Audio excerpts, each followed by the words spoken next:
Welcome to episode 16 of the Other Star franchise, the anti-fascist Star Wars podcast where a couple of Trekkies from the Star Trek fandom discuss Star Wars. We are currently watching a lot of these Star Wars shows, movies, and animation in chronological order leading up to the release of the Mandalorian and Grogu movie.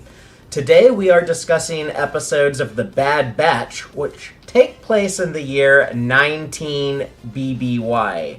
The entire first season of The Bad Batch, actually. I'm Fatheree, this is Taylor. You might know us from the TEX-TREK podcast. Say hi, Miss Taylor. Hello, hello. So, are you ready to talk about some Bad Batch with me? Alrighty, let's do it. So this is a show that you're quite the fan of, right? This is one that you've whenever we talk about watching Star Wars animation, you often mention The Bad Batch as one of your favorites. Yeah, I like season 1 a lot. I don't really remember how much I like season 2 and 3, to be honest. The ones that you watched with me, you like. I like season 1 because I got to rewatch it over and over and over. But because we were watching all of Star Trek, we didn't have time to rewatch season 2 and 3 over and over. No, I was slow getting to those. Like you'd already seen a lot of season 2 before I. Yeah. I was late to the party on some of the Bad Batch. I think I've only seen those episodes maybe once or twice each, and so I'm very rusty on season 2 and 3.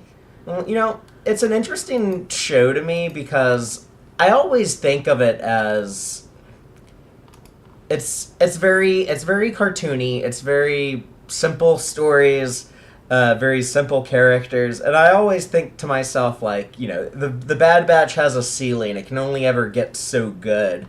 But then whenever I am watching the show, I remember the show also has a floor. Like, it's never bad.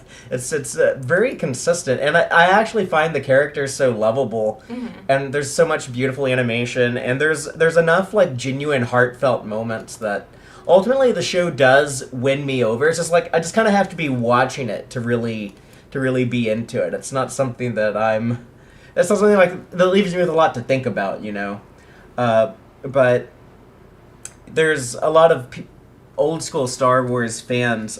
I think about our friends Dave and Randy, and their kind of take on Star Wars is that it should be just much more action, adventure, swashbuckling, and it's more about the execution. Can you pull off a riveting sequence when Luke and Leia have to sneak into Jabba's palace and rescue Han Solo, and it's very suspenseful, and the audience doesn't know what's going on, and then you lead up to this big action, and eventually, they ride off victorious with the rescued Han Solo after escaping the Sarlacc pit. That's kind of, to a lot of people, that being able to pull off that the execution of the great action adventure, that's the core, or one of the cores of Star Wars for them. In recent years, I've gotten so into the politics and the bigger picture stuff, and what are the motivations of these planets and these senators and these banks or these trading federations or what have you. But yeah, the Bad Batch has a little bit of that too, blended in with its big characters. If people are watching this in a video format somewhere, they're looking at our spreadsheet of just the list of episodes of Star Wars content we have watched and will be watching next. Our cat Lady is very excited at our spreadsheet. If you can't see it, we're just looking at a list of Season 1 of The Bad Batch. That is what we will be focused on today, but we've already talked a little bit about the first episode of Bad Batch, Aftermath. We did that last week in our big Revenge of the Sith Order 66 show. So people can go check that out. I did want to add one little comment to Aftermath, that first episode, though, that I didn't want to spend too much time talking about previously, because we had so much to talk about with the final 4 episodes of Clone Wars and Revenge of the Sith, and we talked about some Tales of the Jedi and Tales of the Empire. But there's one thing I wanted to add about Kanan's appearance at the beginning, when we had little kid Caleb Dune. Mm-hmm. I always call him Caleb Dune, but it's Doom. Yeah. But the way that they spell Doom, like D-U-M-E, my brain reads that as Dune, D-U-N-E. So it always throws me off. But yeah, little Caleb Doom. I just want to point out that there was a comic book there. I think it was actually called Star Wars Kanan, but it was this little like 4 to 6 issue miniseries that came out back in 2015 or whenever Rebels was getting started. That actually tells his backstory. In the first issue, you see the clone betrayal on the planet Kaller, whatever it's called. But I think it's the same planet. And clone Captain Gray. Well, I think in the comic he was a commander, but he goes on like this big long pursuit against Caleb instead of like the Bad Batch and Hunter chasing him and letting him go. And it kind of bothered me the first time I saw the Bad Batch that like, man, like y'all are contradicting the comics now, because that was like the big thing Disney said was like all the novels and all of the comics are going to be just as canon as the shows and movies, but now it's like, are they really? It's like they're only canon until like a show or movie wants to do something different. Yeah.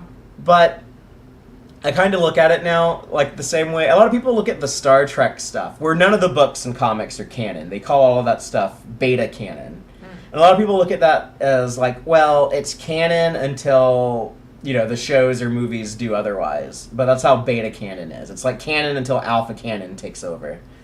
But I kind of don't like that rule. And I have friends who like work on beta canon material, so I kind of don't like being like, I don't think your stuff counts. But it's like, to me, it's like, it's either canon or it ain't, Yeah, but I guess with the Star Wars stuff, I do think of like the novels and comics as like, well, I guess this is the canon until like a show or movie tells me otherwise. But yeah. Also like Andor season 2, which I love, some of the best probably the best Star Wars ever made. Contradicted something from a Cassian Andor comic when they like told their version of how K2SO and Cassian met each other. But anyways, but yeah, that first episode, Aftermath, it was just all the Bad Batch clones escaping Kamino with Omega after the Republic has become the Empire. I guess I also had like some of the Saul Guerrera stuff. They set that up. That comes back. Admiral Tarkin. I don't know if that the younger Admiral Rampart. I don't know if we see him in that first episode. Maybe he doesn't show up till the second one. But do you want to go on to episode 2, Cut and Run? Or did you have any other thoughts you wanted to add to episode 1, Aftermath? No, I'm ready for the rest of the season. Okay, so let's start with season 1, episode 2, Cut and Run. I don't know how fresh Bad Batch is on people's memories. I don't know if we need to read the Wikipedia summaries. I'll leave that up to Taylor. Like, you set the precedent now. Are we gonna do summaries or not? I think it's good to do them. Okay, then Taylor, tell us what happens in Bad Batch season 1, episode 2, Cut and Run. The Bad Batch and Omega seek refuge on Seleucami with clone deserter Cut Lawquane, who tells them about the inhibitor chips that program the regular clones and Crosshair to be loyal to the Empire after Order 66. With increased military presence from the Empire, Cut plans to escape with his family, but they need newly introduced chain codes to book public transport.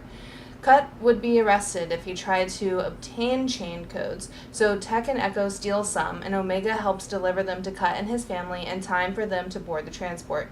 Hunter wants Omega to go with Cut so she can have a family, but she decides to stay with the Bad Batch.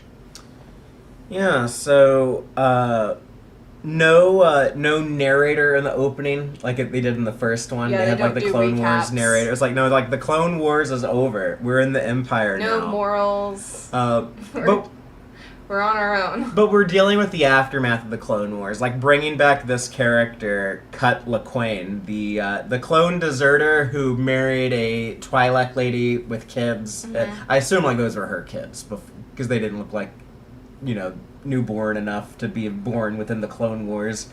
But he becomes this husband and father.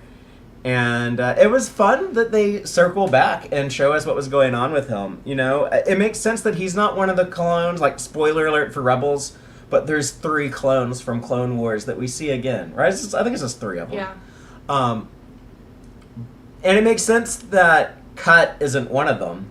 because He's busy. Yeah, He has a family. he's dedicated to his family. Yeah. But it was nice to know that he didn't go crazy when Order 66 happened. Yeah. We don't know why Order 66 didn't react to him, because even though he's met Rex, we learn later Rex hasn't started helping other clones remove their chips until it happens with the Bad Batch in a couple episodes. I thought in this episode when he said that Rex had been by shortly that he had been there to be like, hey, I gotta get this thing out of your brain.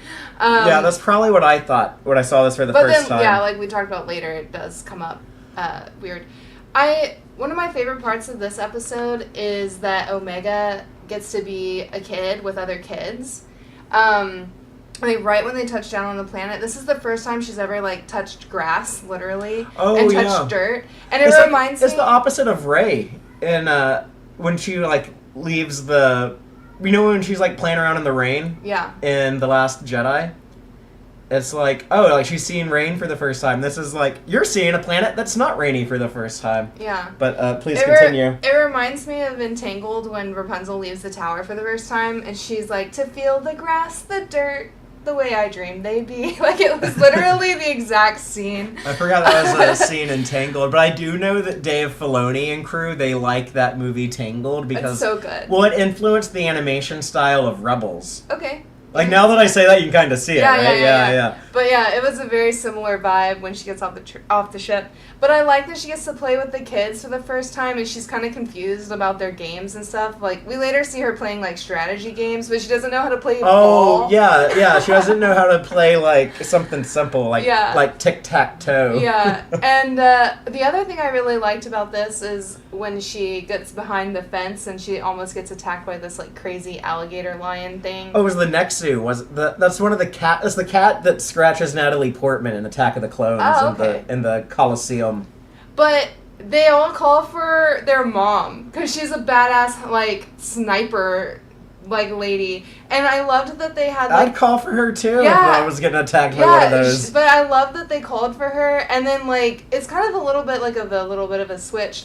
You're used to the dad being the protector and the mom being the nurturer, but Cut is actually the one who's really sensitive and soft with Omega. He's like, "Are you okay?" and holds her and tells her. He's the sensitive parent. Yeah, he comforts her, so it's so good. I like seeing that kind of role reversal. And I loved having the badass Twi'lek sniper lady take care of the situation. Yeah, I mean, he doesn't want to be a warrior anymore. That was his past life, Yeah. So I get it. And the chain code thing. So chain codes, I believe, were first mentioned in The Mandalorian. I think that comes up.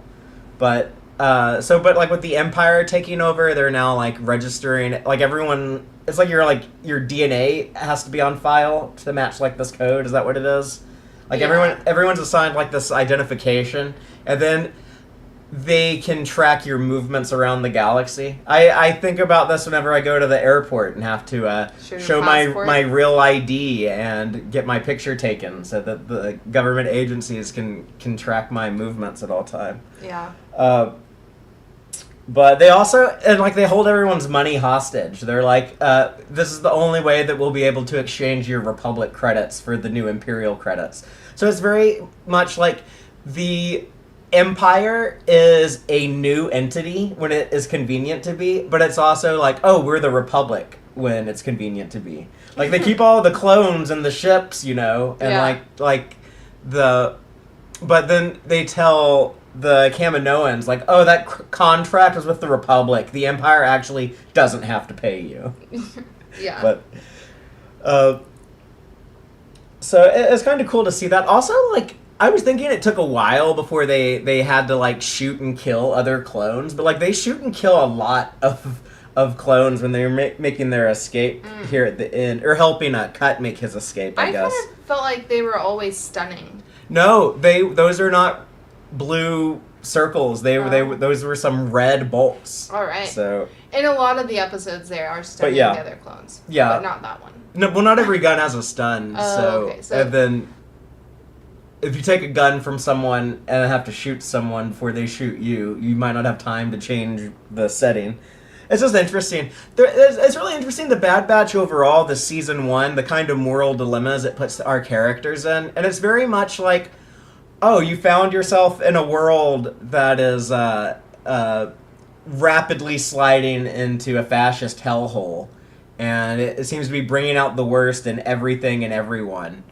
And it's kind of a story about like don't let that turn you into an asshole too, you know. Mm-hmm. It's like it's gonna be tough to get by, but you still have to try to be a good person, even when it's like maybe that's like the time it's like most important to be good is when it's hard to be good. Yeah. Like Cisco in Star Trek, he would say it's easy to be a saint in paradise. Yeah. And also, a lot of times when you find yourself in that situation, you might have like a family member who's like, I don't know, I like this Imperial stuff. We're gonna make the galaxy great again. We have to have a strong empire, and then you get Crosshair. So Yeah. Well, are you ready to talk about episode 3 replacements? Mm-hmm. The Bad Batch's ship, the Marauder, is damaged on Seleucami. They are stranded on a moon, and an Ordo moon dragon steals the part they need to repair the ship. Hunter and Omega set out to retrieve it. When Hunter is incapacitated, Omega continues alone and retrieves the part without a fight. On Camino, Tarkin and Vice Admiral Rampart put Crosshair in command of a new unit of conscripted soldiers. They are sent to Onderon to wipe out Guerrera's camp, but Guerrera is already gone. Crosshair kills a disloyal recruit, but the rest comply and are otherwise successful. Tarkin sees potential for conscripted soldiers concerning Kaminoan Prime Minister Lama Su. I love how big a part of the show Tarkin has early on. He kind of takes a back seat later on, it seems like. But I don't know. He still shows up in the very last episode. He's there on the new Imperial Star Destroyer. But yeah, this episode, The Replacements, it's like they have to replace that part on their ship, the capacitor that gets broke, but also they're recruiting these new non-clone soldiers to replace the clone army, and the Empire, I guess, replacing the Republic. Omega tried this. She just joined this family. They just lost Crosshair, so she's kind of the replacement family member. Yeah.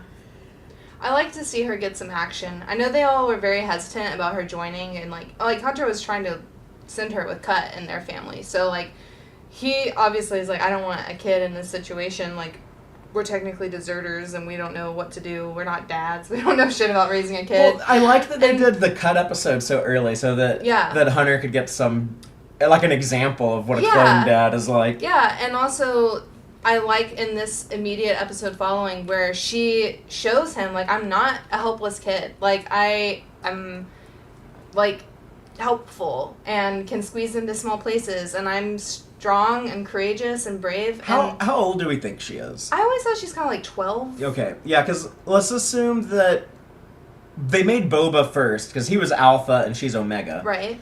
So let's say it's been like 14 years since they first did the clone of Boba, and so it's probably like that took 9 months and like another 9 months. So yeah, let's say she's like 12 and a half. Okay. But does that make sense to you? Yeah. But yeah, I thought some of the Crosshair stuff was really interesting. It was really tense, like in Guerrera's camp on Onderon. Yeah, I'm glad Saul Guerrera wasn't there. Yeah. Like, I'm glad he got to live on and be a freedom fighter and not die here. But it's I would have liked to have seen him, or like seen him when he got the news of like, oh, like a lot of your personnel just got popped by the Empire. Yeah, I like seeing that a lot of the conscripted soldiers are also not for like the fascists, like wipe out all these civilians. Like good soldiers follow orders. Yeah, that dude who was like an asshole to Crosshair, but then when he got the order to kill some civilians, he was like, no, I didn't sign up for this. Yeah. So I think that's kind of cool because it does show like that resistance and this like weird change time, you know. And I mean, like later we see like conscripted soldiers like just don't really like they don't have that like hesitation, I guess, you know, because it's like like beat out of the program somehow. And there's also like this. I think Tarkin wanted he wanted to do like mass conscription and just like draft people. And then I guess Rampart's idea, the young Admiral Rampart, is he's like, no, let's go with people who choose to enlist. Yeah, I think that's smarter. And well, I think Tarkin's the guy who ends up in charge of all. It's also fun. You see just over the course of Tarkin, when we first met him in the Citadel in Clone Wars, he was a captain. Then immediately after that, he was an admiral. And then now, he started Bad Batch as an admiral, but very quickly into season 1, he's promoted to governor. Because I think, like, the governors, the Imperial governors, they're, like, appointed by Palpatine. Like, he picks who he wants in charge of each system. Yeah. And, you know, eventually he becomes Grand Moff Tarkin, which is, like, the top governor. Cool. In Star Wars, if there's something called Grand, it's like, it's the only one. Like, the clones were the Grand Army of the Republic, or then, like, when we get to the Grand Inquisitor, I guess we've already got to, we're eventually going to get to Grand Admiral Thrawn. It's Right. like you're the number one Inquisitor, you're the number one Admiral, you're the number one Governor, or Moff. I think that might be interchangeable. But, the Ordo Moondragon, is that what it was called? I wrote it down somewhere. Yeah, Ordo Moondragon. It stole their part. I don't know. I Yeah. thought it was like a fun creature name. Oh, and then they had to go out with like little breather masks on, kind of like in The Yeah. Empire Strikes Back when they're walking around outside the Falcon with those. Mm-hmm. I don't know if I have any other thoughts on replacements. I guess they mentioned Project War Mantle. That's Rampart's program. Mm-hmm. And so this will come up more when they start bringing in the Stormtroopers. I guess ultimately that's the Stormtrooper program. So that brings us to episode 4, Cornered. On their way to a proposed hiding place on Ida Floor, the Bad Batch is forced to stop on the nearest planet, Pantora, so they can gather supplies, and Tech can modify their ship's signature since it now appears on the Empire's wanted list. A landing bay attendant on Pantora identifies the Bad Batch and informs Fennec Shand, a mercenary who has been hired to retrieve Omega.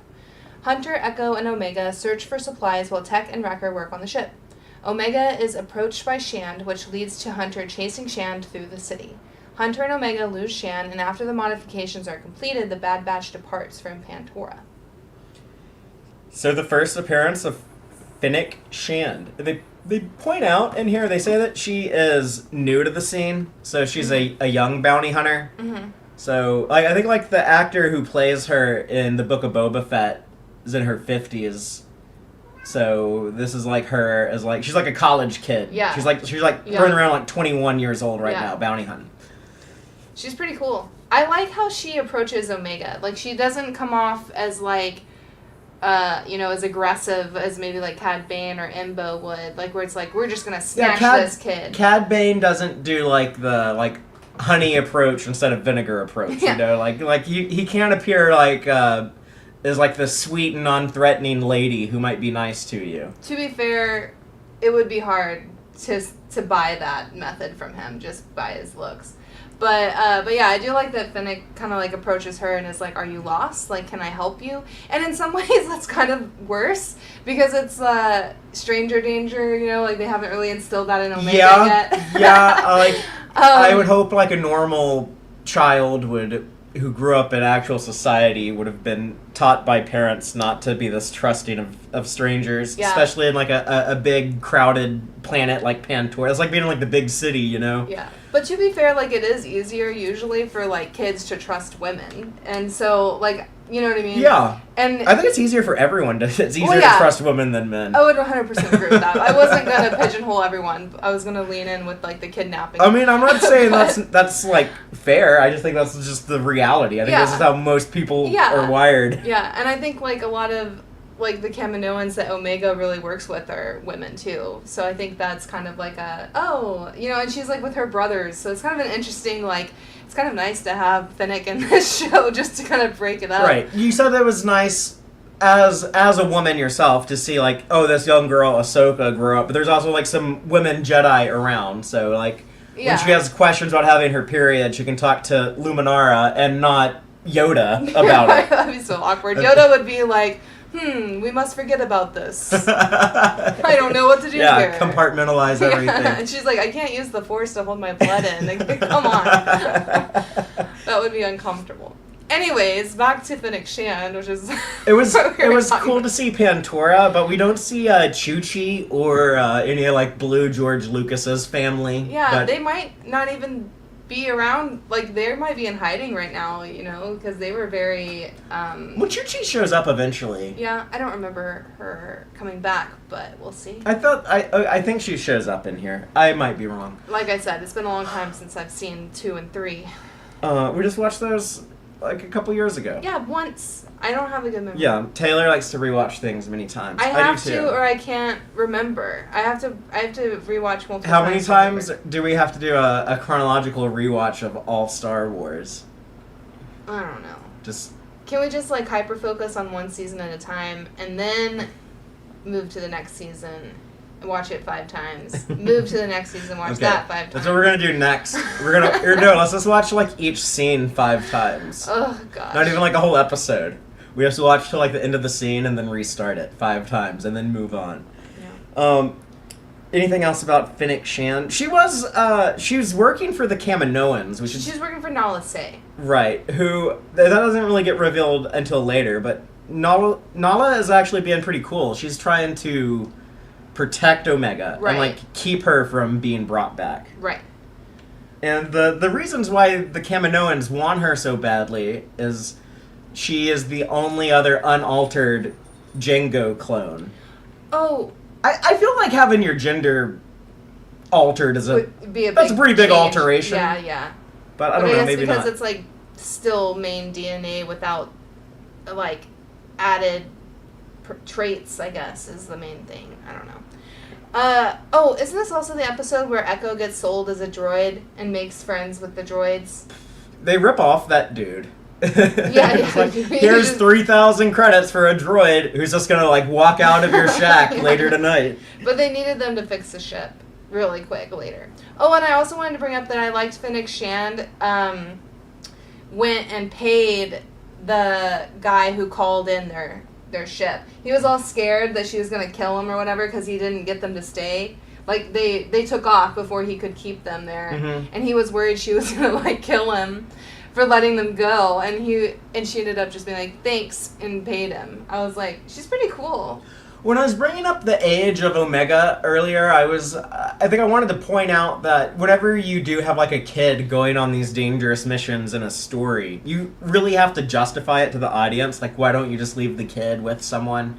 And so there are a couple instances throughout the show where eventually they do try to like leave her when they go on a mission and stuff like that. But like I think having like a bounty hunter this early in the show like almost snatched the kid. Like from their perspective, like she's safer with them. Yeah, like they don't know that Fennec was actually hired to protect Omega and keep her from going back to Kamino. They think that if we ever let this girl out of our sight, some bounty hunter is going to snatch her up and take her back to Kamino.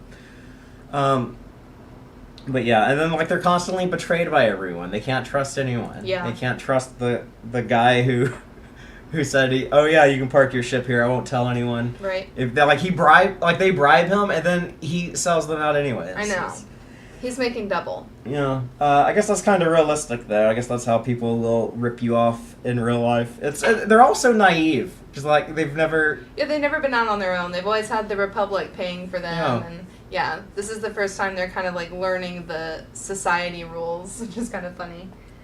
Okay, let's move on to episode 5, Rampage. Hoping to discover who hired Shand, the Bad Batch goes to Ord Mantell, where Echo knows of an informant named Sid. She offers to find out about Shand in exchange for their help. Slavers have kidnapped a child named Moochie, and Sid will receive a reward from Jabba the Hutt if the Bad Batch helps her rescue the child. The Bad Batch finds and fights off the slavers, rescuing Moochie, who is a young Rancor. Taking her to Sid, Moochie is then given to Jabba's right-hand man, Bib Fortuna, in exchange for the reward. Sid gives some of the reward to Hunter, but is unable to learn who hired Shand. She offers to give the Bad Batch more mercenary work in the future. Yeah, so we have the kind of the status quo for the show for the next several episodes, but they are soldiers for hire operating out of Sid's bar. Sid is the person getting them jobs, giving them assignments. And this first run they do to get Moochie the Rancor. I love the reveal that Moochie was a child Rancor, not just any child. But I remember watching this episode distinctly. I have this very vivid memory of watching Rampage for the first time in 2021. Like, Star Wars is often, I have kind of a rocky relationship with Star Wars. I'm trying to do what Anakin couldn't do and just like learn to let go. I got to be more Ahsoka than Anakin and just like let things go. Yeah. But Star Wars, just because I cared about it so much growing up, it would frequently frustrate me. And I don't know, maybe I was kind of frustrated in 2021. But I did largely like the 7th season of Clone Wars. I'm trying to remember what else had been coming out lately that I was into at the time. I don't know where I was on The Mandalorian, but just getting like that reveal of like, really this Rancor is going to be Jabba's Rancor. Like when Bib Fortuna shows up at the end. And I just remember it kind of breaking me. Just like, you know what? If you're going to watch Star Wars and enjoy Star Wars, you're going to have to accept that the people making Star Wars, they lean into the small universe. They lean into, like, they want to connect those dots. Yeah. They're like, people will care about this Rancor more if we make this Jabba's Rancor. Yeah. Although, arguably, there is a debate. I looked into this a little bit. There is a debate on if this is the Return of the Jedi Rancor, because if so, then it's misgendered by a book later who refers to the Rancor as a male and has a different name other than Moochie. But maybe it's a transgender Rancor and it transitioned. Or maybe Moochie died. Yeah, or maybe Moochie is the mother of this Rancor. Or yeah, there's a lot of possibilities. But I feel like the show wanted us to be like, this is Jabba's Rancor that Luke fights in Return of the Jedi. And we're just overlooking that novel. So. Right. I don't have a whole lot of big thoughts on this episode. You hate Sid, though, right? I do not like Sid. I never will trust her. Trando Grand Maul. Yeah, They don't give her, like, the lizard voice. Yeah, she does a little bit. She talks like an old grandma from Florida who moved down to Miami to retire. She also kind of acts like that. I don't know. I guess it's just because she's untrustworthy. Like, she will always just be like the person who gives them jobs, and she's always like gonna double cross or take the best bid. You know, like I don't. So like, she doesn't have any loyalty. But she has them like bent over a barrel because she's like, y'all owe me money. Yeah. To not like rat y'all out. Yeah. So y'all are gonna be my little bitch boys that go and do all this work for. I'm gonna get you all these gig jobs that I get paid 70%, and I'm gonna give you fucking like 4 or 5 grown ass men trying to raise a kid. Y'all get 30% to live off on. Like that 30%, does that like include like the fuel for their ship? I think that would come out of.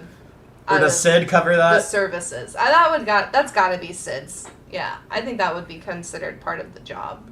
But Expenses. yeah, I mean, I guess part of living in a fascistic hellhole is that, like, oh yeah, like it does kind of bring out the worst in a lot of employers too. Yeah. They bring back the Zygerian people. Is that what they're called? The cat people who have slaves. Right. Yeah, I think they were Zyger. Yeah, I think you called it right. And Sid's planet is Ord Mantell, which is a planet. That's a planet that was mentioned in The Empire Strikes Back when he says, "The bounty hunter we ran into on Ord Mantell changed my mind." Oh. And if you watch the Star Wars Christmas special from 1978, I think Ord Mantell is the planet they go to in the animated sequence that actually introduced Boba Fett. Okay. Do you remember like the old ass animation though that's in the middle of the Star Wars holiday special where you see like Luke crash a Y-wing onto this planet, and then like he finds Boba Fett, and then eventually Boba Fett reveals himself to be like a bounty hunter trying to capture Han Solo for Jabba. I think that was all on Ord Mantell. That whole movie is like a fever dream. So, and I've only seen it twice. That is the best part of it though, is the animated sequence. I would probably agree with that. I think I probably said that to you. Yeah, before. At some point, it's on Disney Plus in isolation if you just want to watch like that part by itself. At some point, we should discuss that. We'll go over like all the vintage animations. I'm a big fan of one of those old cartoons. Okay. You know which one? Ewok. Ewoks. We're the spirits of the forest moon. That's our dog's favorite TV show. Yeah, whenever we're like leaving the house and I want to put on something for background noise for our dog Amos, I'll just put on Ewoks on Disney Plus. He looks like an Ewok. So let's go to Season 1, Episode 6, Decommissioned. Sid hires the Bad Batch to retrieve a separatist tactical droid with battle intel before it is destroyed at a Corellian decommissioning site. They run into smuggler sisters Trace and Rafa Martez, who are also after the droid. Wrecker's inhibitor chip begins to activate after he accidentally hits his head. I'm going to include multiple times here. He really gets banged around. Yeah. Tech copies the tactical droid's data before it is destroyed when he and the sisters program it to turn on the police droids that are guarding the facility, allowing them to escape. The sisters explain that they were retrieving the droid for a client who was fighting the Empire, and Hunter decides to give them the data. Later, the sisters tell their client how to find the Bad Batch. Spoilers! Do you want to tell them who is their client? It's Rex. So we know kind of like Ahsoka has introduced the Martez sisters to Rex sometime between the last 4 episodes of the Clone Wars. It's kind of awkward for Ahsoka, because I feel like this is the time that she's like, she takes like a year off on that farm planet, you know? So, we saw that in the Tales of the Jedi episode that we watched previously. I have to scroll up in my spreadsheet to see the name of it, but Resolve. That was the one where we saw Ahsoka go to Padme's funeral, and then and that ends with Bail Organa telling her, just take some downtime if you need it, but call me when you're ready to get back involved. And so I think she takes like at least a year off. Yeah. I think like the Ahsoka novel that covers that, it's meant to be like at least a year. Again, like they change a few things, so I'm kind of going off of more of what's on screen than what's on the written page. But I think Ahsoka's in on it at this point, because I don't think that the Martez sisters would be working with Rex just for funsies. I think that they would only be doing that if Ahsoka was actually their captain. Okay, so Bail Organa's already gotten like the call from Ahsoka to be like, okay, you're coming back in. I think so. So it is cool to see that these Martez sisters, it was Rafa and Trace, right? And Rafa is the older one who's also like more of a jerk, but she's being protective to her sister, and it's unfair that the Jedi killed their parents on accident while chasing Cad Bane, so I'm not going to judge her too harshly. She's had a way harder life than I've had. It was nice to see her grow and become like this freedom fighter who's like, I care about more than just me and my sister. Like, I should actually care about this whole galaxy. And the tactical droid, it was, I guess, fun to see some clankers again. We haven't abused any clankers in a while, so it was fun to see all the defeated battle droids when they're briefly reactivated in the junkyard. But like that one battle droid is just like, did we win? Yeah.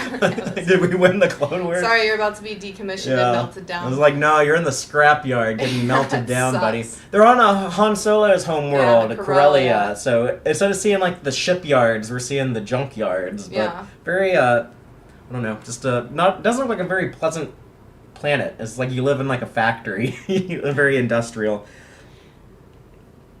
But they actually don't do the mission for Sid. Yeah, they give the data to the Martez sisters. Yeah. I think that was cool. But they point out, like, you don't even know who this Trandoshan lady is getting this job. Like, you could be giving this data to anyone. She makes a good point. Yeah.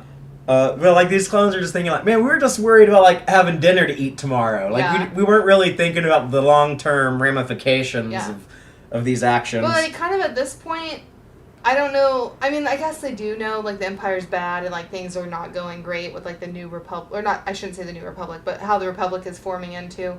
But I don't think they realize yet at this point, like, oh, this is, like, really, really bad, and we're about to have another war. Like, I think they're in denial. You know who was onto it? Is Saul Guerrera. He said that in the first episode. He told the clones. He was like, we're about to be in a... He's like, the Clone Wars is over, but a galactic civil war is about to begin. Yeah. Foreshadowing what people call in, like, the Star Wars timeline, the galactic civil war. Saul Guerrera, I think I pointed this out when we talked about the first episode last time, but he's such a badass to, like, immediately into the Empire, he's already on Tarkin's shit list. Yeah, Like, he's already, like, made a name for himself as a rebel. Yeah. But he was like, yeah, we're not gonna go quietly into the night. Like, we're gonna fight this Empire. So, what else happened in, are we on Decommissioned? Yeah. Yes, we're talking about. Okay. Martez sisters, droids, I guess that, Echo has that funny moment when one of the Martez sisters says, "Is there an Echo in here?" And he's like, "Actually, yes, that's my name." Yeah, that was cute. Like, he's been waiting ever since he got that nickname way back, like, before Clone Cadets, when he was still training on Camino. Ever since he got that nickname, he's been waiting for someone to say, "Is there an Echo in here?" Yeah. He finally got his opportunity. He did. That was cute. Kudos to the writers for holding off on that obvious joke for so many So years. long. Yeah. Yeah, and putting it at a good moment, like where it wasn't a clone saying it. Yeah, someone who wouldn't know his name. Okay, so let's talk about battle scars. Yeah, this is some of the scary stuff with you're talking about, like, Wrecker hitting his head, Mm-hmm. and kind of, like, you say multiple times, and yeah, like, it's funny, but then it gets scary, you know. Yeah. After they fail to retrieve the tactical droid's data, Sid tells the Bad Batch that they will need to do a big job to pay off their debt to her. They are interrupted by the Martez sisters' client, former clone Captain Rex, who is alarmed to learn that the Bad Batch have yet to remove their inhibitor chips, as he has. They go to Braca, a starship graveyard planet controlled by the Scrapper Guild, and sneak onto an old Jedi cruiser to use its medical bay. Wrecker's chip forces him to attack his squad mates, but he is subdued and the chip is removed. Rex takes his leave once the extractions are completed. As they say goodbye, Hunter is seen by members of the Scrapper Guild. Two-parter. I like Rex coming back and, like, sitting kind of with the cloak. He gives Aragorn a little But bit. he looks cool as hell. But yeah, he's very much like when Aragorn was Strider. Yeah. And, like, he's, like, chilling in the bar, and they're all like, who is this guy? He's so mysterious. And he comes out swinging. I think it's really cool. That had to have been inspired by that, without a doubt. But yeah, I want, like, a toy of him with the cloak. We just bought a little 6-inch Black Series Rex figure. I don't have many Star Wars toys, but I like the Stormtroopers and Clone Troopers, and he's one of my favorites, so I had to get him. But now I want to make, like, a little cloak to put on him. Yeah. I want to, like, dirty up his armor. He's too fresh. Yeah, he looks like a shiny. I want him to look battle-hardened. I was watching The Bad Batch, like, man, look how dirty Rex's armor is. Yeah. I need to make the toy I think look it's like kind that. of weird that he hasn't shed his armor yet. Like, I think he would have... That's, like, the only clothes he's ever worn, though. Like, I know, that's such a big part of his identity. Like, he can't really sneak around with that, you know? Like, he wears his cloak. And he's still driving that Y-Wing. I love that blue Y-Wing. I want a toy of that. I think he gets that cloak from Ahsoka. I want to say she gives him that cloak, because she was wearing a cloak. But she wears it to... Well, yeah, I guess they both go to Naboo for the funeral. Yeah. Yeah, I don't know, maybe. Her cloaks always have, like, the things for 2 horns on top, but... That one was just a regular hood from the funeral. When Bo-Katan and her Death Watch Mandos recruited Ahsoka to help them deal with Maul in Season 7 of the Clone Wars, they looked really cool wearing their Mando armor with cloaks over them. Yeah.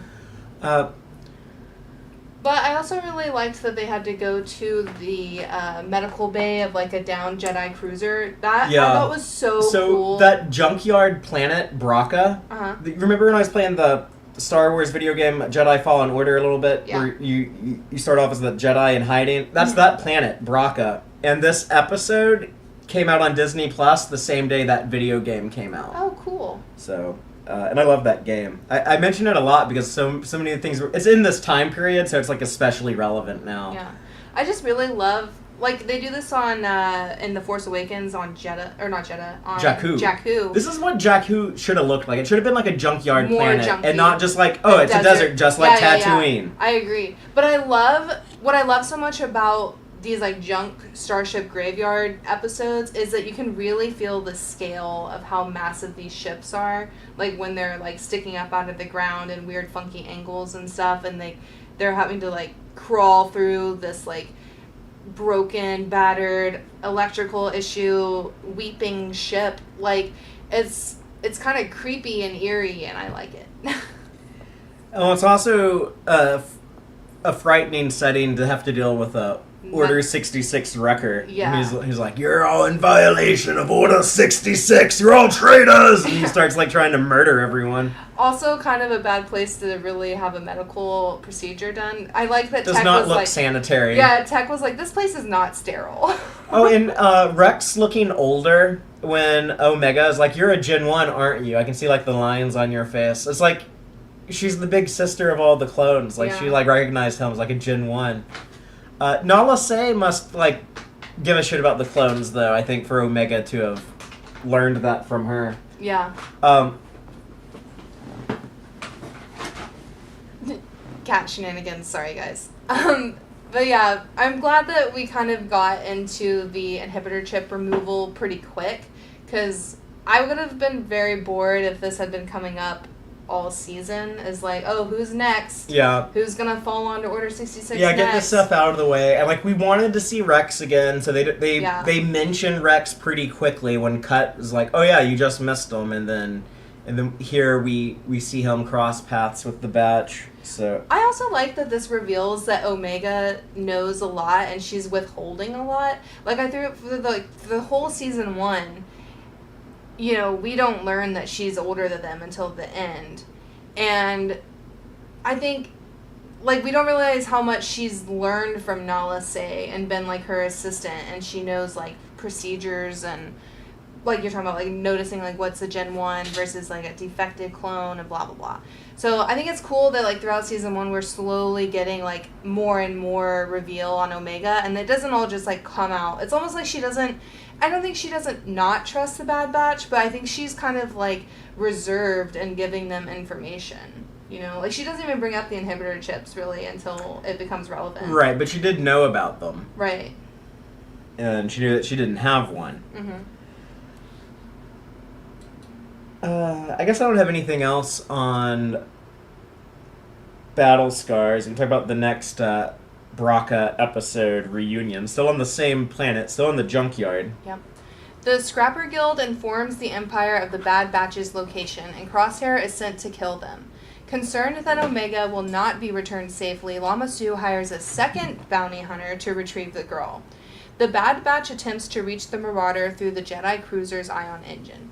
Crosshair pins them inside and has the engine turned on, but they use explosives salvaged from the cruiser's armory to escape, and Crosshair is injured by the engine's ignition. Hunter and Omega are confronted by bounty hunter Cad Bane, who shoots Hunter and kidnaps Omega. The rest of the squad catch up, carrying the injured Hunter to the Marauder and escape. So, Crosshair, Cad Bane both show up, some intimidating bad guys. When the show was originally coming out, I think I felt like, okay, well, obviously Crosshair will he'll become a good guy again. By the end, he'll eventually be a good guy. But then I got to this episode and I was like, oh, maybe not. Maybe after he tries to like set them all on fire, including rough. Like little kid Omega. I know. It's like, Terrible. man, that's like really hard to forgive. But I guess people in real life commit unspeakable war crimes. Yeah.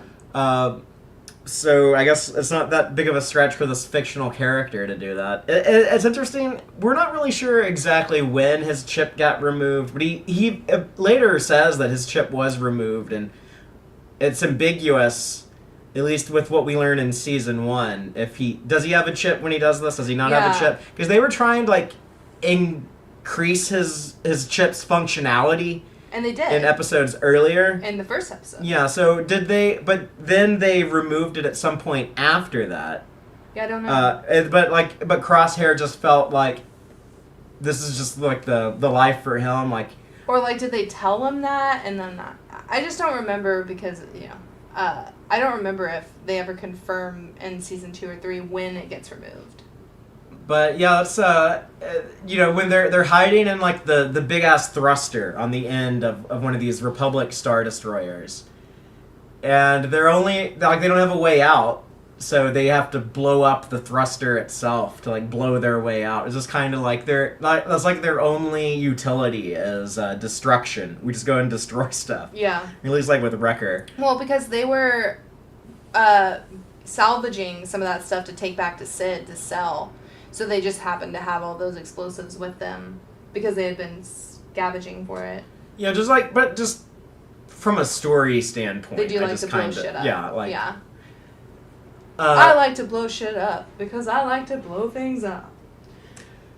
But the reveal of Cad Bane, when it shows like a bunch of dead troops, and then Cad Bane immediately shoots Hunter and takes Omega.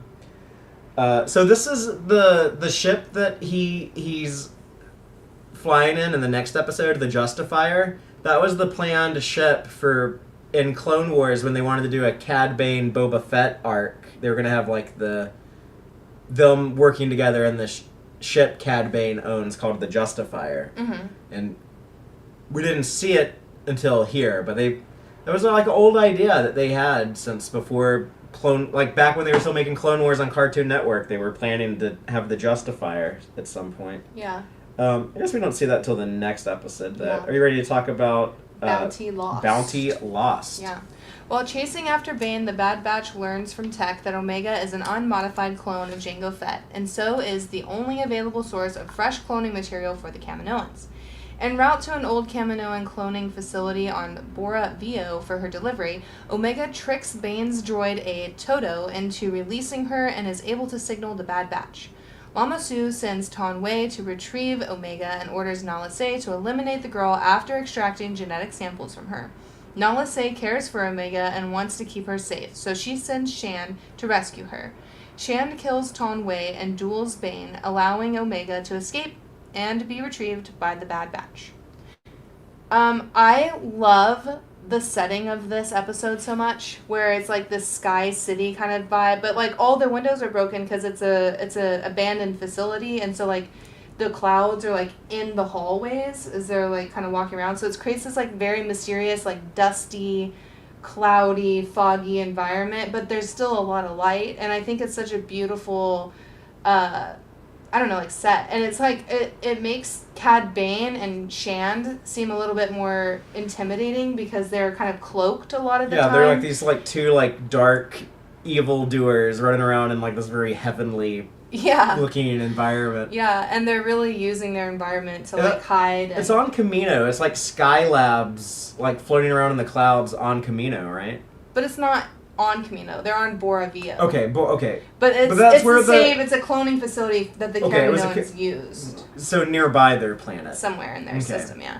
But yeah, I was pretty surprised that Ton Wei was killed by Shand. In this, I really liked Omega, like helping the droid fix his leg. And she fixes him before she like stuns him, basically. When she like turns him off. Toto. Poor Toto. He's so the trusting. droid voiced by Seth Green. Oh, okay. But yeah, that was really cute. I like that she did fix him though before she turned him off. Like she wasn't gonna like leave him there broken. Yeah, she's always so nice. Like she always wants to forgive Crosshair. She wants to forgive everyone. She wants to trust Sid. Yeah. She's very naive and trusting. Yeah. But I like Nala Se so much more rewatching Bad Batch than I did originally, because like she goes out of her way a lot to be protective of Omega, and I guess like she's the one who raised her, so a lot of these good values Omega has had to come from someone. Yeah. Just like the Kaminoans seem like so evil from the Clone Wars, because it's like, oh, they're in on like Order 66.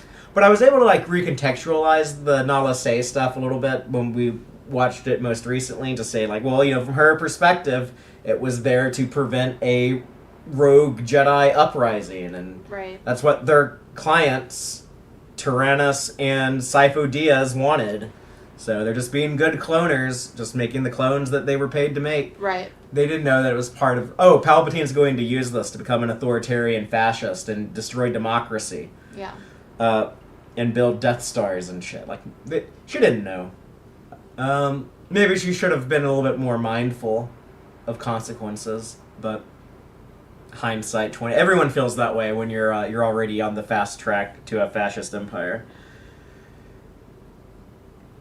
But the cloning facility also had like those tubes with those like big creatures, like dead clone corpses, abandoned bodies. Yeah. We were wondering if I was wondering like, is that meant to Snoke? Yeah, is this like some of like the whatever template was used for that? Is that what will eventually be used for Snoke's body? Or we see more stuff like that in the Mandalorian later. So yeah, I like that they plant that seed in there. And we'll see a lot of Project Necromancer in seasons 2 and 3. Yeah. I think that's all I've got on Bounty Lost. Anything for you? Cad Bane has that metal plate in his head. Oh, yeah. So we think that fight, there's supposed to be a duel between Boba Fett and Cad Bane in the Clone Wars in an episode that never got finished, but they had planned. There's going to be a 4-episode arc that would end in a big duel in which they would both shoot each other, and Boba would get the dent in his helmet. And so we think that Boba gave Cad Bane this metal plate in his head. And then in the book of Boba Fett, we'll see them face off again. So the people making this stuff, they certainly treat that duel as if it happened. For sure. That doesn't really make like a good ending to the book of Boba Fett if they didn't, have some established history.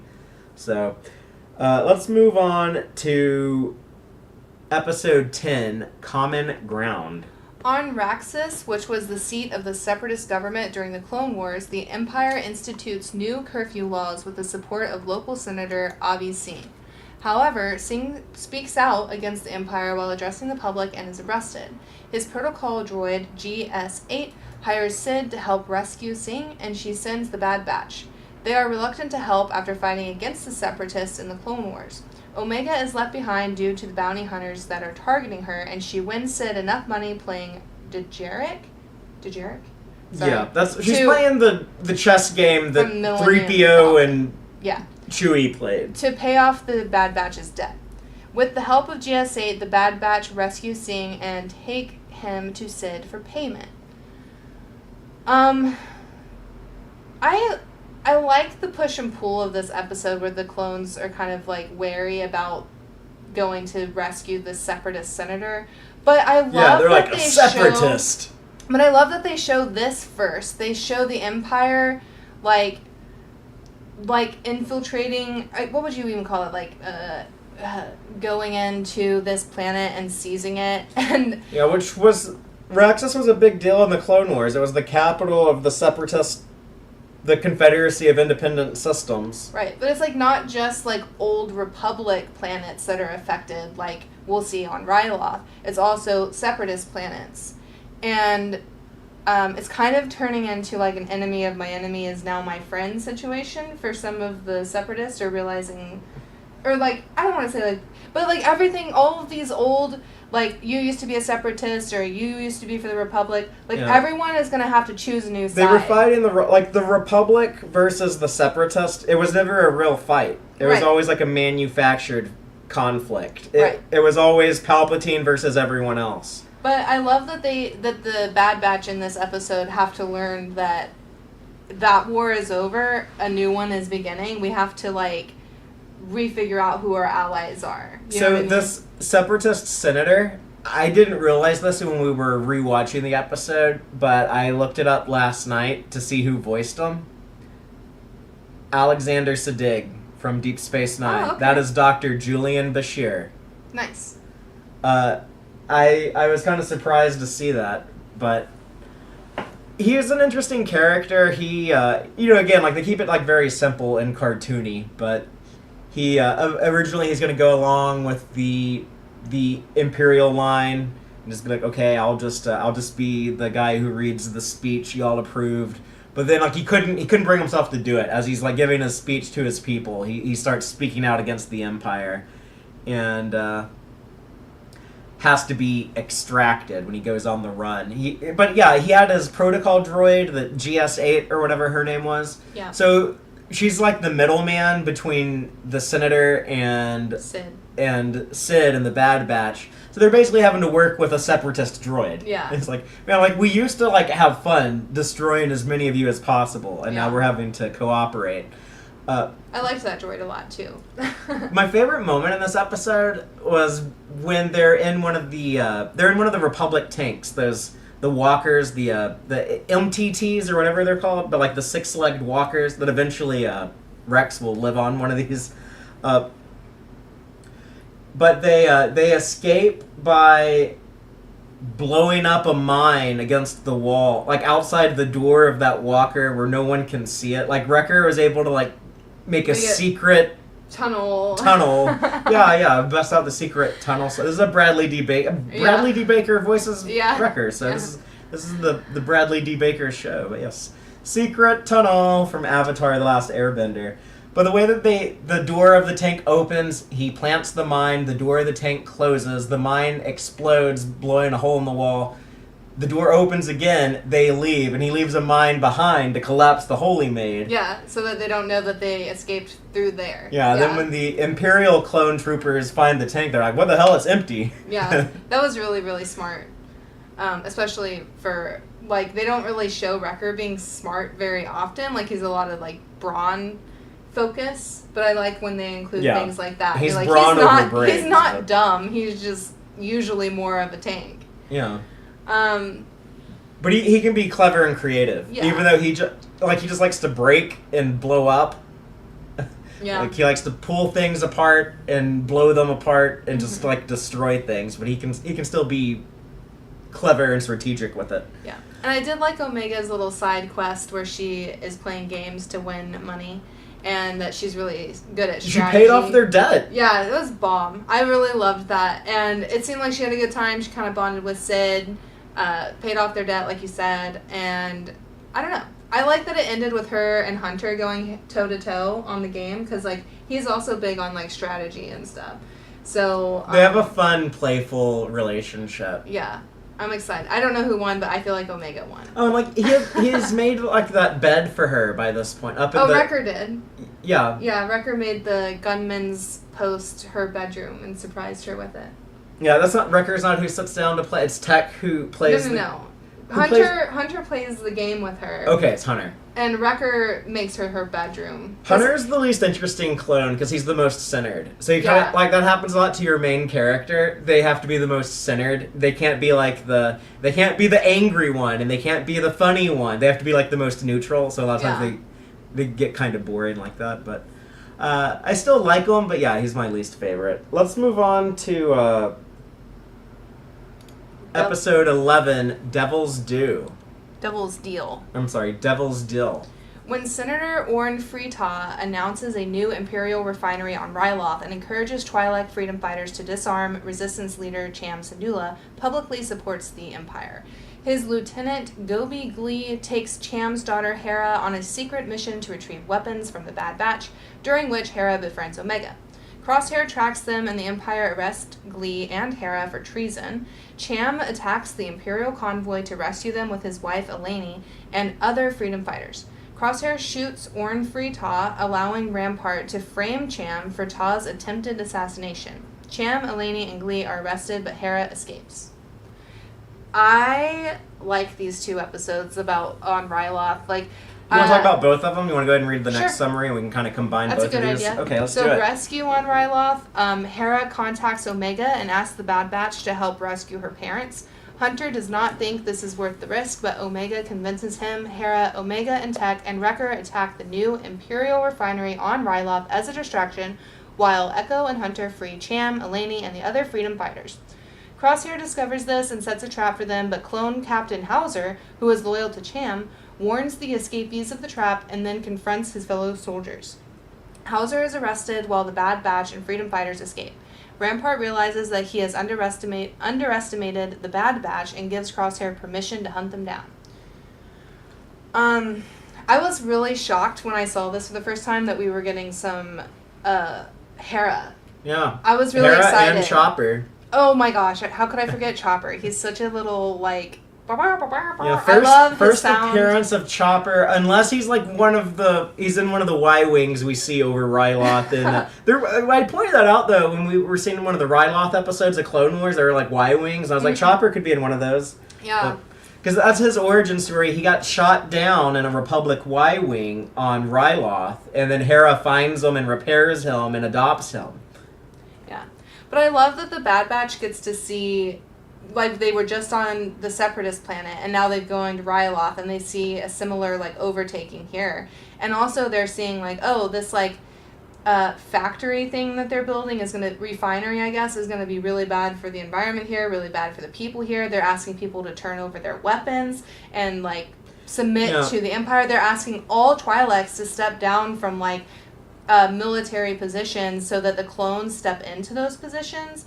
And I think this was really good, or not good politics, but like a really interesting politics arc.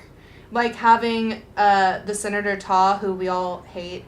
Big fat Twi'lek. Like we saw his people starving on Ryloth, then we see like this big fat ass on Coruscant. Yeah. With like he has 4 tails coming out of his head instead of like the normal 2. Yeah. It's so weird. He's the only Twi'lek we see like that. But he's like so fat, his head like grew 2 more to like contain more of his fat. He merged with his twin in the womb or something.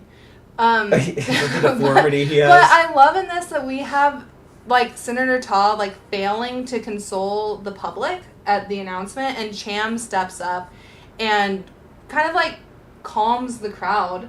And like, he knows how to work a crowd. Yeah, and he's kind of like, well, guys, this is what we fought for. Like, I know it's not exactly what we wanted, but this is peace. This is like a step towards what we wanted. And like, of course, he doesn't know everything yet. He doesn't. This is what he hopes is true, though. Like, this is what he wants to be true. He's like, I did it. Like, I was a soldier for so many years, and I have like won this victory for our people, and now none of them, especially my daughter, have to live in war anymore. We can finally have a peaceful life. This is a peaceful life I was always fighting for. Yeah. They want him to be like Nelson Mandela after like apartheid ends in South Africa, and Nelson Mandela gives this speech, and he tells all the freedom fighters, he says like, take your weapons and throw them into the ocean. Like we don't need that violence anymore. Like we won. Like that's what they want him to be here. Yeah. But and he wishes he could do that. Like he attempts that because like he wants it to be true. But then he can't because the the Empire is still manipulating everything and lying to everyone and like forcing his hand. Is that his brother-in-law, Hera's uncle, who goes? Gobi. He's buying weapons from the Bad Batch because he's like, we're gonna still stock up on weapons because we're gonna have to fight the Empire now. The Empire's like trying to build like a factory on their place. Like the whole point of their struggle against the Separatists was that they wanted to be free and independent. Right. But like I like when Syndulla is like giving the Republic credit. He's like, I watched like all these clones fight and die. That's why I like that episode. It's a Jar Jar episode, but I still really like it. That season 3 episode Supply Lines. Mm-hmm. When you see them like struggling to get the supplies behind enemy lines to Ryloth. Right. But you also see that Jedi General Dai and his clone, and they make like that valiant. They're like the last 2 fighting. Like all the other clones are dead, and then like the clone commander dies, but then like the Jedi still fights for like another 5 minutes just alone, and then he dies. Like Cham Syndulla wanted to believe in the Republic, but no, they're betraying him too. But I think that works so well for Captain Hauser, like, being such a close person with Cham. Like, like, Cham has seen Syndulla has seen all of that, and he's so close with Captain Hauser, who I guess, like, isn't affected by Order 66 somehow. Yeah, he seems not as... aggressive. Not as aggressive and not as, like... soldiers follow order. Yeah. But, all the other clones seem very void of personality. Yeah, and he seems very much like, this is wrong. And he even says that to Rampart a couple times and challenges Rampart when he realizes that he framed Syndulla for the assassination attempt of Ta. That's so fucked up, by the way, when they just, like, they have everyone captured and standing in front of them, and then Admiral Rampart has Crosshair shoot the senator we all hate, Orn Yeah. Frita, and then I was like, well, why'd you do that, Cham Syndulla? It's like that meme of like the guy who shoots the guy, Yeah. and then like he looks at the camera and he's like, why did you do this? Yeah. Yeah. That's exactly what Admiral Rampart For does here. sure. It's major gaslighting and war crimes. Yeah, I thought that was all really interesting. I liked Hauser, though, standing up to Rampart, and then him being very worried about Hera and worried about Syndulla, and, like, literally standing up to all of the soldiers that were, like, going to literally kill all of the freedom fighters as they walked out of that hangar, you know? And he's like, no, y'all take this back door, I'll go out the front door, I'll distract them while y'all escape. That was extremely bold, because...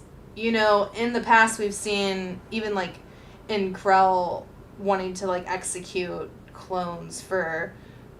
I don't even want to say this is deserting, but for being a traitor or whatever. And just not following orders. And I could totally see Crosshair doing that. Like, he literally killed a conscripted soldier just a couple episodes ago for not wanting to kill civilians. Like, it would... I don't know. Like, I think they're kind of... It's scary to... resist, you know, but I think it's important to see that Hauser even says, like, who of my brothers are with me, and a lot of his fellow clones laid down their weapons, so many of them were arrested. It wasn't just Hauser saving the day here. But you can kind of see why Tarkin and other Imperials, they'd want to be, we need to phase out these clones. We can't trust them. Yeah, because, and I mean, that's... Those Jedi gave them too much individual thinking and independence, and that's not what we want in the Empire. Yeah. Well, and also, like, if Order 66 isn't working for all of these clones, like, they don't have control over all of these clones like they thought they would. But yeah, I agree with you. Like, working with the Jedi really up to their personality, up their morale, or their morals, I should say. And we see them losing their personality. Like, you know how we could tell a lot of the clones apart? Like, Dogma has that face tattoo. Yeah, there's no more... Jesse has a different face tattoo. No more paint on their armor. Yeah, everyone is just, like, in white armor. Clean. They look like stormtroopers. It's Imperial it's sterile. clones. Minimalism. Before we move on, we should point out how much we enjoy the friendship between young Omega and young Hera. Yeah, that was really And we sweet. know that they'll both grow up to be pilots. Yeah. So it was... And she gets a little bit of pilot lessons from her uncle, and she looks at the Marauder to see the Bad Batch ship, and it has, like, all the, like, ship talk with Omega, so... Mm-hmm. I love that she tells Omega that flying is a feeling, and Omega's like, Tech won't even let me fly this thing until I've memorized all of the specs. It was really cute. But I liked their interactions a lot. That was really, really sweet. Are you ready to move on to Infested? Yeah, so this is the last episode before the 2-part season finale, Infested. It's a fun episode, though, with how it opens, returning from a mission to find Sid gone. But tell us the summary for Infested. The Bad Batch returns from a mission to find Sid's parlor under the ownership of crime boss Roland Durand. They find Sid outside, and she reveals a plan to take back the parlor by stealing a shipment of spice from Roland that is intended for the Pike Syndicate.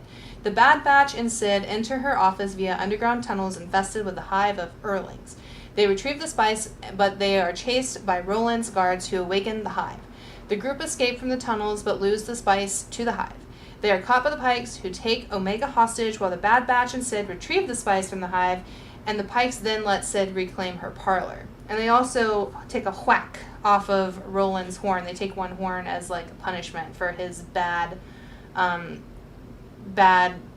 temporary crime boss he's career. A Davaronian, I think is how you say it. But it's like there's a Red Devil man at the Cantina in Star Wars, 1977. One of the OG Cantina alien species. We see a lot of we have like the Hammerhead guy and the guy who's the same species as Hondo. Yeah. They're like the two barflies. Taylor thinks. I think they have a thing. Yeah, she thinks they're in a relationship. Like, it makes sense. They're always together, like, at the same table. Always together. They spend more time together than you and I do.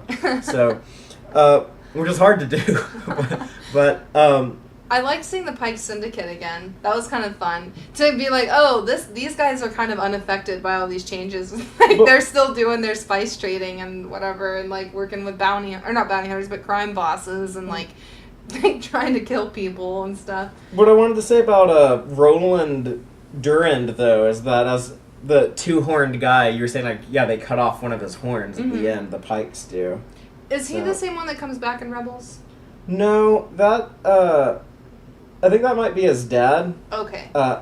They mention, Isa Durand, right? Or no, that's his mom.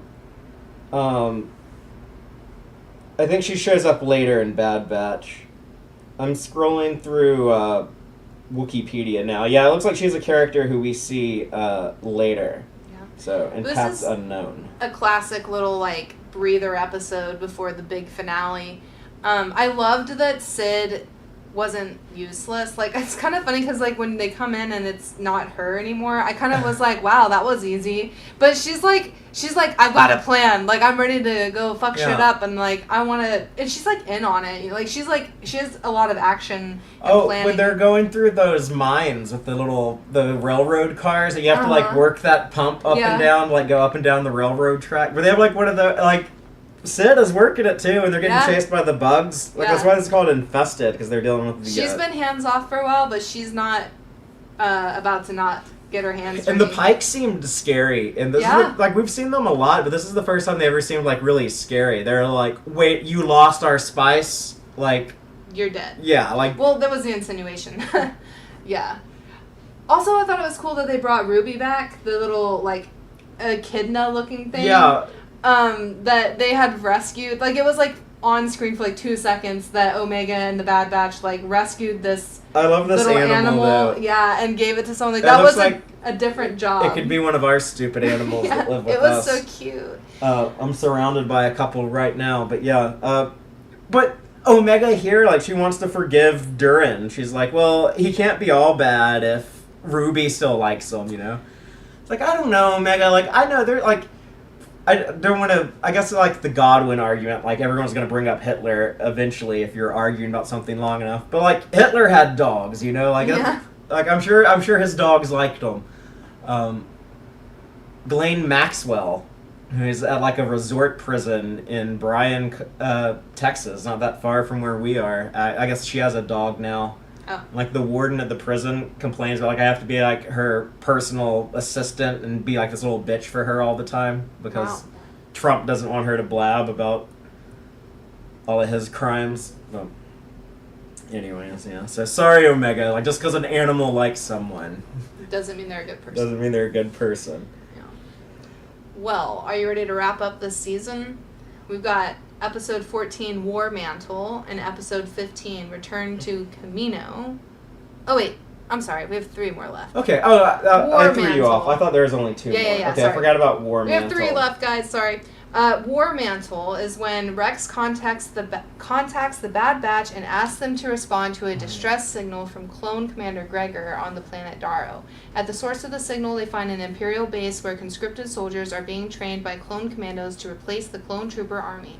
Hunter, Tech, and Echo infiltrate the base while Omega and Wrecker stay on the ship as backup. The Bad Batch rescues Gregor, but Hunter is captured during the escape. On Camino, Lamassu and Nala Se plan to escape after the Empire cancels their clone army contacts, but they are caught by Rampart. He says the Empire has a use for Nala Se as a scientist, but not for Lamassu, and it is insinuated, in my opinion, that he is shot right then and there when they close the doors and the 2 storm... we call them KT troopers go in there? Or, well, I think those were clones. Or I don't know. I'd have to go back and look. Were they in the black armor? I don't know. I didn't pay attention to that. But definitely he did. And that's pretty sad. Like, he was doing his best to get the Kaminoans and stuff off and make everything work, but he was being too... I think he was playing it too safe and, like, it didn't work out. Yeah, he wanted to maintain Kamino's importance within the government. As like no, like people buy clones from us. Like we're getting rich supplying clones to everyone, and we need to maintain our relevance and importance. But yeah, the Empire's like, we're just ready to bury Kamino and move on. We've extracted what resources we want from your world, and now we're gonna. Yeah. It was great seeing Gregor again. I liked his silly laugh. Right. So he's from the D-Squad episodes. He's the clone commando who got left behind and blew up that big Rhino port where the droids were shipping all of the Rhydonium. And little Colonel Gascon Frogman said, "Oh, we'll keep an eye out for your return, Gregor." We still don't know how the hell he returned, but he had like the brain damage, like he lost his memory and became a dishwasher on that planet. Yeah. So he seems like a bit more brain damaged now. Yeah, he's a little funky. But yeah, I like that Rex was like, "I need y'all to go rescue my boy Gregor." He was a commando in Clone Wars. Now we see that they're using clone commandos to train TK troopers who will become stormtroopers. Yeah, and he did not like that. He was like, I'm not doing this. And this is the Project War Mantle that Rampart mentioned. One of the programs that is brought up in Rogue One, like along with Stardust and whatever else was on the list that Jyn Erso reads. There's a lot of Omega piloting, speaking of like the girls learning to pilot. Like she gets some pilot lessons from Tech, which mean a lot now after seeing how the show ends. Yeah, I liked in this where she is piloting the ship to pick them up on the side of the cliff, and she's kind of struggling because she's also having to dodge like blaster fire from or I guess star fire, I don't know, and she's, she finally gets Tech on board, and Tech comes to the pilot and he's like, "Okay, you've done a great job. I'll take it from here." He says, "You've done a sufficient job," but like, yeah, that's been sufficient. I'll take it from here. But to him, it's like, "Good job, girl. I got it from here. Thanks." Yeah. And also, like, what a relief for her to be like, "Oh, I did it enough. I made it long enough to where like the pro can be in charge,"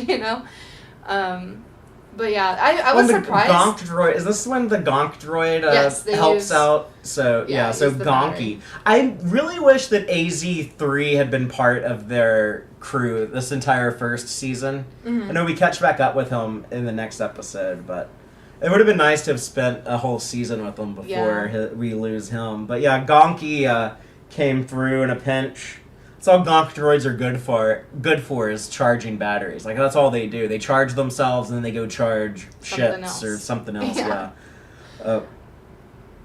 But is this when Hunter is captured? Yeah. They don't get him. Yeah. He falls off that cliff face. He would have totally died. Like, there's no way. And it's so, like, everything is so Imperial now. Like, these... You see, like, the V-Wings and these other, like, formerly Republic ships, but they just look like Empire ships. It looks like you're watching Star Wars and the Empire are the bad guys. Like, we've made it back to that era. Yeah. But yeah, they chase everyone else off the planet, so they're unable to rescue Hunter, and he's taken by Crosshair back to Kamino, setting up our two-part season finale. Yes. After everyone else goes, and they drop off Gregor with, like, "Bye, Gregor, we'll see you in Bad Batch." And so, Taylor, tell us the summaries for these last two episodes, Return to Kamino and Kamino Lost. So, Return to Kamino, Hunter is taken to Taipoka City on Kamino, where the Empire has evacuated critical personnel and eliminated the rest. Crosshair activates Hunter's communicator to lure the rest of the Bad Batch there. Omega shows the others a hidden entrance into Nala Se's secret laboratory, where they were all created, and where they find the friendly droid AZ3. They find Hunter, who tries to convince Crosshair to have his inhibitor chip removed, but Crosshair reveals that it has already been removed, and he is willingly working for the Empire. Hunter stuns Crosshair as Rampart, under the orders of Tarkin, begins destroying Taipoka City with the Bad Batch and Crosshair still inside. And in Kamino Lost, Rampart and the Empire depart as the wreckage of Taipoka City sinks into the ocean. Omega and AZ3 save Crosshair when they are trapped in a flooding room. Once the wreckage of the city settles on the ocean floor, the group makes their way to an access tube that leads to the Marauder, but find it damaged. Crosshair suggests AZ3 guide them to the surface inside lab capsules, but the droid runs out of power on their way up. Omega tries to save him at the risk of drowning until Crosshair saves them both. When they reach the Marauder, Crosshair chooses to part ways with the Bad Batch. Nala Se is brought to a secret Imperial facility at Mount Tantus. Yeah, so this will be a big setting in seasons 2 and 3, the Mount Tantus facility. But yeah, with the Empire shutting down the clone army facility, Palpatine has his other clone plans, which I guess we can talk more about the tie-in stuff to the Rise of Skywalker later. And I have mixed feelings on it, but I think like Bad Batch does a lot of heavy lifting, repairing some of the bad clunky ideas from that movie, in my opinion. But as far as like seeing the destruction, like when we think of Kamino, we think of Taipoka City. It's the place where Obi-Wan first landed in 2002. Like I remember being in the theater and being kind of annoyed at like this looks like a bunch of CGI shit, and Ewan McGregor's the only thing real on screen. But we visited it a lot throughout the Clone Wars. This is the closest thing to a home world any of the clones have, so we saw them defend Kamino valiantly.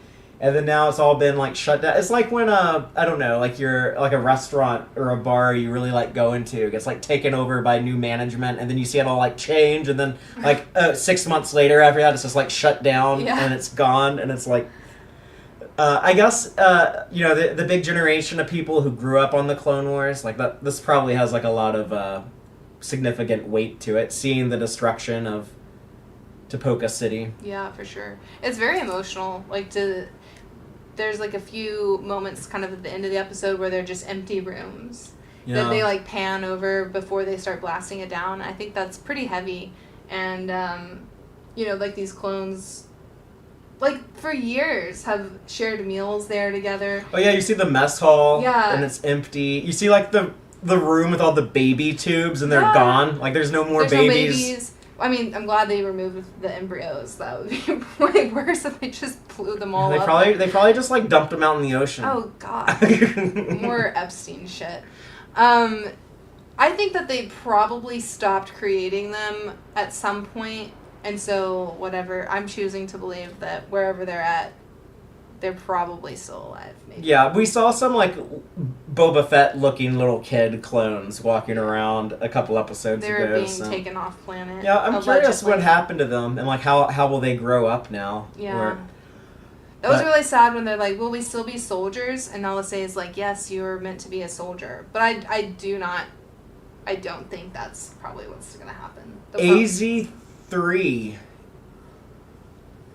gets a lot of big hero moments here, though. Mm-hmm. Like when he, to escape the planet, when they have to float up from the wreckage in those little glass tubes, and he's like guiding them from the debris and dies in the process. Well, he runs out of power. I don't think he's dead. Runs out of power. Does he come back? I think so. Oh, okay. I hope so. Because Crosshair saves him. Like, he's not... He just ran out of power. He was out of juice. I thought that might have been the end of AZ-3. Okay, good. I don't think so. Okay, I want more of them. Okay. But yeah, Crosshair works with the team this episode. I thought it was fun, like, in their war room when they're, like, with the battle. Yeah, we go back to the first episode with the droid. Oh, and those droids. They kind of team up together. He has a great shot killing the stormtrooper people. They look like the droids that Moff Gideon will use in The Mandalorian. Yeah. When he has Imperial droids. But it's cool to see their back and forth here, like between Hunter and Crosshair. Of like, well, I gave you a chance. You didn't give me a chance. You left me here. We didn't leave you here. You gave us no choice. Like, there's like, both of them are right. But you hear Crosshair's point of view, and he kind of defends the Empire. He's like, what you're doing is irresponsible. You're running around the galaxy working for this shady Trando lady, taking this little girl with you wherever you go, putting her in harm's way. Like, I'm just trying to be like a good soldier for the government and just like have like a safe, secure empire. Like, it's like Anakin. Like, from my point of view, the Jedi are evil. It's like, that's kind of like, and I do appreciate that because it shows like a very human. It humanizes Crosshair, but it also shows a very like real like conflict. It's like, oh yeah, like a lot of times when you have like political differences with a family member, it's not so much that like they hate you and you hate them. It's that like, no, they just want you to be with them on their side. Yeah. So I thought it was kind of interesting, and it ends the show at a very interesting place going into season 2 with Crosshair still on the bad guy side, on the Empire side, but us knowing that there's more going on there and more to this, and you really needed to do something like this after making him such a total monster. Yeah. In which episode? Reunion? Is that when he? When he had the plan to burn them all inside of the thruster. Yeah, that's pretty brutal. Even though it came back to burn him when he got his facial injury. The other thing that really stressed me out about these episodes is how much underwater stuff happens. Like, I have a really big ick. I don't know if ick is the right word, but I don't like possible drowning scenes. Like, that actually happens in Tangled too, where she almost drowns with Flynn Rider before she reveals that she has magic hair. That kind of, like, Omega and Crosshair almost drown, and then they're, like, in another room, and they almost drown again, and then they get into, like, the tube, and, like, there's all this, like, pressure, and, like, a big old megalodon, like, breaking the tube, and I'm, like, stressed out the whole time that they're gonna drown, and I know they don't, like, I've seen this episode, but the whole time I'm still hella stressed. And, then, like, even in the final scenes where it's like, oh, we have to go up to the surface in these, like, glass tubes and, like, maybe get stuck on the way up, being dragged down again, and then when she releases herself from the tube to save AZ and almost drowns then, oh my god. Like, it was just a lot of stress on my anti-drowning fear. I was worried about all of them. Yeah, I get that. When we watched that movie As Above, So Below, some of the cave-in stuff made me feel real claustrophobic. But they rose up from the destruction of Camino. I don't know, it's not like a phoenix rising from the ashes. But it's similar. Except instead of it all being burnt, it was all flooded. Well, it was shot down and then flooded, I guess. So it burned and then it drowned. It was double. Burned it, flood it, sink it. Yeah, it was terrible. I'm just hiding these. But you can't stop the batch. They keep turning back up. Yeah. So. But yeah, it was a really strong first season, and I like that they planted the seeds for Nala Se with season 2 with that Imperial facility that they need scientists, and we saw those other scientists on that Bora planet. So I'm excited for season 2 next time. Yeah, so season 2, which may or may not be in 19 BBY anymore. There's not like an official explanation from Lucasfilm about when they actually transition from 19 BBY to 18 BBY, but I think that might be something we discuss more going into season 2, which takes place in 19 or 18 BBY. But yeah, we're moving along the Star Wars timeline. Before long, we're going to be talking about Rebels and Andor, and then we're going to get into the original trilogy and The Mandalorian and Ahsoka. So, big things coming.